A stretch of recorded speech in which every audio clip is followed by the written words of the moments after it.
राम मिश्रा की इस मज़ेदार से वीडियो में। आज के इस वीडियो में हम जानेंगे अलजेब्रिक एक्सप्रेशन एंड आइडेंटिटीज। तो चलिए स्टार्ट करते हैं इस वीडियो को। ये हमारे क्लास 8 मैथ का सबसे इम्पोर्टेंट चैप्टर है, अलजेब्रिक एक्सप्रेशन। इसको स्टार्ट करने से पहले हमें दो चीज़ जानना बहुत नेसेसरी है।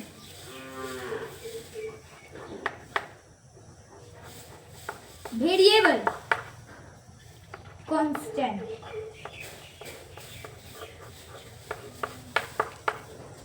अब क्या होता है ये वेरिएबल? ऐसा कोई सा भी अल्फाबेट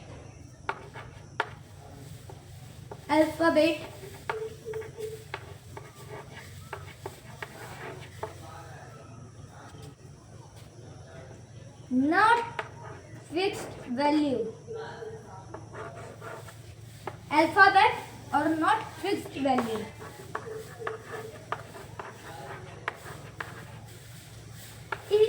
ये हमारा वेरिएबल होता है। अब कांस्टेंट क्या होता है? न्यूमेरिकल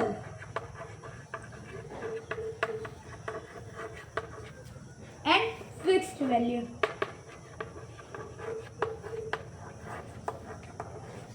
मतलब कि वेरिएबल जो होता है वो अल्फाबेट के फॉर्म में होता है, जैसे A, X, Y, B, A to Z.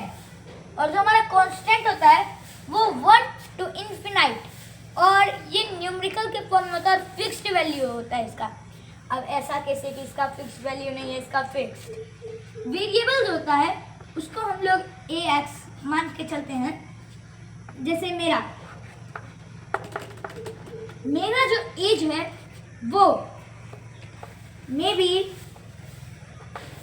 Biltu के एज से 5 ईयर ज़्यादा है। अब इधर कंफर्म नहीं है, अगर बिल्टू का एज 21 है तो मतलब मेरा एज 26 होगा। अगर बिल्टू का एज 15 है तो फिर मेरा एज होगा 20। मतलब कि इसका फिक्स्ड वैल्यू नहीं है, इसके जगह पर हम लोग कोई सा भी नंबर यूज कर सकते हैं। ये इसी को हम लोग वेरिएबल और कांस्टेंट कहते हैं। अब आगे बढ़ते हैं।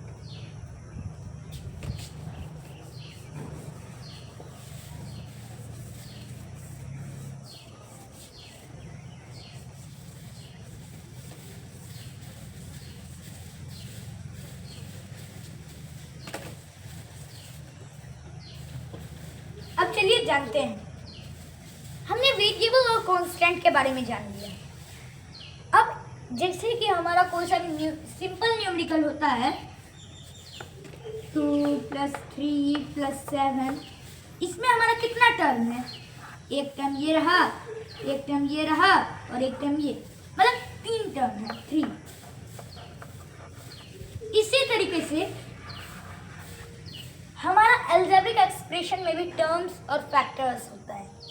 अब जैसे मैं एक एक्सप्रेशन लिखता हूँ 2x + 4y। अब इसमें हमने अगर पूछा जाए कि हमारा इसमें कितना मतलब कि टर्म्स है, तो आप लोग बोलेंगे सर एक टर्म ये रहा, एक टर्म ये रहा, मतलब कि 2x और हमारा 4y, ये हमारा टर्म हुआ 2 टर्म। अगर मैं यहाँ पर आपसे पूछूं 3y - 2x, इधर कितना टर्म है सर? 2 टर्म है, एक ये एक ये। और इसे हम लोग कैसे लिखेंगे? 3y 2x। क्या ये सही है? सही है कि गलत? ए कमेंट में बताइए, ए होगा कि पी होगा? ये सही लिखा हुआ है कि ये ऐसा 2 टर्म होगा, या गलत कि ऐसा 2 टर्म होगा? तो इसका सही आंसर हो जाएगा गलत। अब क्यों? आप लोग बोलेंगे सर आपने तो मुझे बताया कि यहाँ पर हम लोग 2 टर्म लेंगे तो हमारा हो जाएगा, मतलब कि उसी को हम लोग टर्म कहते हैं जिसमें प्लस का साइन हो। अगर हम लोग यहाँ पर ध्यान से देखें तो ये इक्वेशन ऐसा है,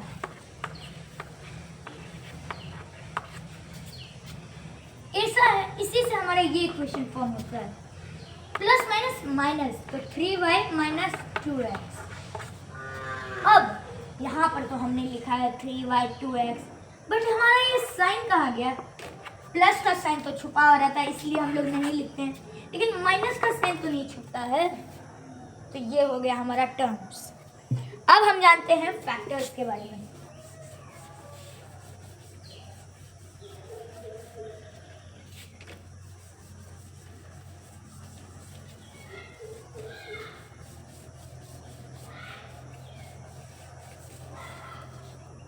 अब हमारा फैक्टर्स क्या है?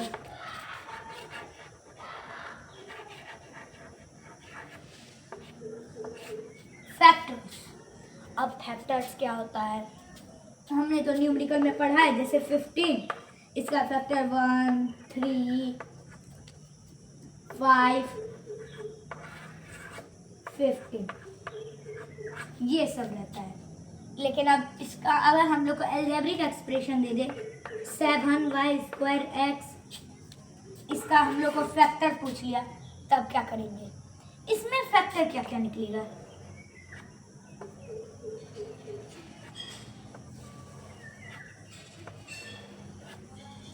इसमें हमारा 4 फैक्टर निकलेगा। पहला 7, दूसरा y, तीसरा y, चौथा x। अब मैं प्रूफ करता हूँ कि ये हमारा कैसे फैक्टर है। मान लीजिए हम लोग जो नंबर 15 लिए उसको 3 से कटेंगे, कट जाएगा 5 जा, 5 से कटेंगे तो कट जाएगा 3 जा।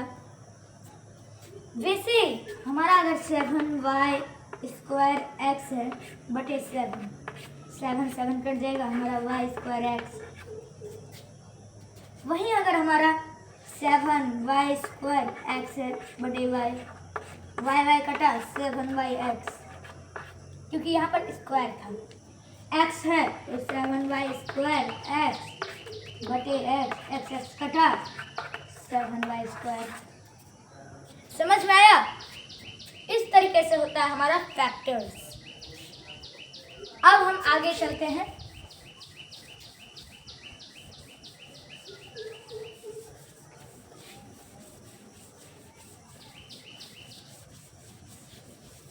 लाइक टर्म, अनलाइक टर्म, मतलब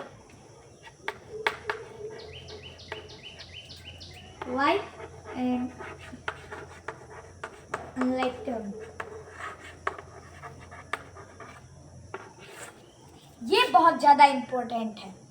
लाइक टर्म क्या होता है, अनलाइक टर्म क्या होता है, इसी से हमारा एडिशन, सब्सट्रैक्शन ये दोनों बेस्ड है।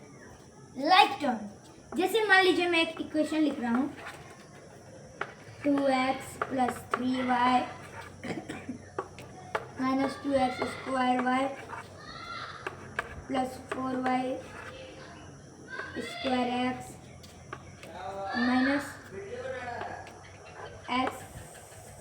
yx² + 2x + 8x - 2y। हाँ, ये हमारा इक्वेशन। अब हमसे इसमें पूछा गया कि कौन कौन सा लाइक है, कौन अनलाइक है। लाइक क्या है? जिसका वेरिएबल, पावर दोनों चीज सेम हो उसको हम लोग कहते हैं लाइक टर्म। जिसका वेरिएबल, पावर सेम हो उसको लाइक टर्म कहते हैं। जिसका वेरिएबल, पावर सेम नहीं हो उसे अनलाइक टर्म कहते हैं। फॉर एग्जाम्पल 2x है, 2x, इसका लाइक टर्म कौन सा हो जाएगा? 8x, प्लस में तो प्लस 8x, एक लाइक टर्म। दूसरा 3y, इसका लाइक टर्म कौन सा हो जाएगा? -2y, ये हमारा है। तीसरा -2x² y। अब आप लोग बोलोगे कि सर यहाँ पर तो y² x है पर यहाँ पर तो x² y है, तो मतलब ये अनलाइक टर्म है। अनलाइक टर्म है, अकेला है, अकेले छोड़ दो, सिंगल है, सिंगल छोड़ दो। तो यहाँ पर हमारा अनलाइक टर्म क्या हो जाएगा, -2x² प्लस 4y² x। ये हमारा अनलाइक टर्म समझ में आया। सो गाइस, इस वीडियो में हमने लाइक और अनलाइक टर्म तक जाना। अब नेक्स्ट वीडियो में हम लोग एडिशन, सब्सट्रैक्शन, मल्टीप्लिकेशन और डिवीजन इन चारों को जानेंगे। तो चलिए मिलते हैं आप नेक्स्ट वीडियो में।